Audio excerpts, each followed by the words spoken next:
আসসালামু আলাইকুম। আমি আজকে দেখাবো কিভাবে কলই শাক ভাজি করতে হয়। তার জন্য আমি কলই শাকগুলোকে ভালো করে ধুয়ে কেটে নিয়েছি। এখন এটাকে কিভাবে রান্না করব তোমাদের দেখাবো।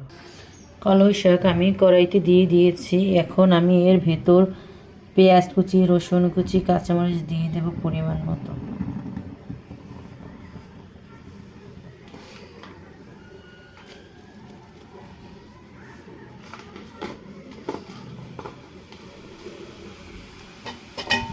এগুলোকে ভালো করে মিলিয়ে দিতে হবে।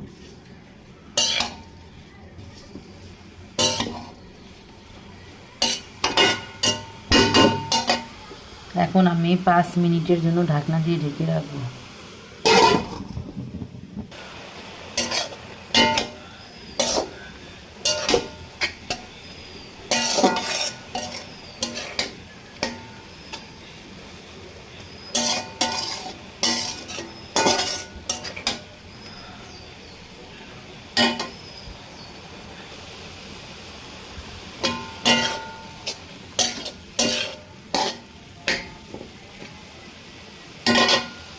আমি এখন এটাকে নামিয়ে নেব। এটা ভাজি করার জন্য বাগার দিতে হবে, সেটা এখন করব।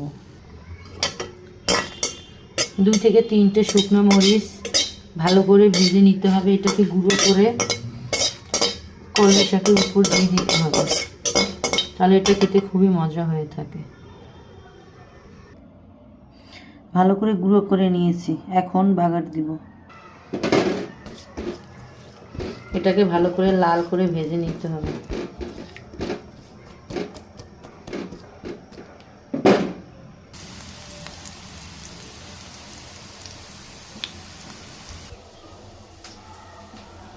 শাকগুলো দিয়ে দেব।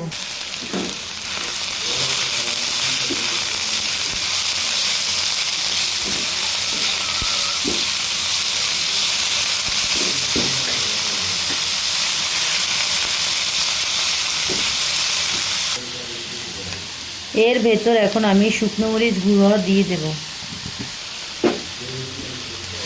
এটাকে ভালো করে এর সাথে মিলিয়ে দিতে হবে।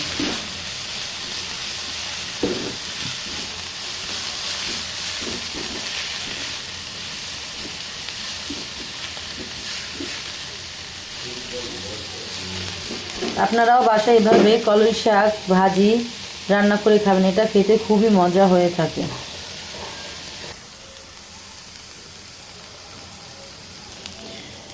কলই শাক ভাজি রান্না শেষ। এখন এটাকে আমি নামিয়ে নেব বাটিতে। আমার রান্না যদি ভালো লাগে তাহলে লাইক, কমেন্ট, শেয়ার করে দেবেন এবং চ্যানেলটাকে সাবস্ক্রাইব করে দেবেন। আসসালামু আলাইকুম।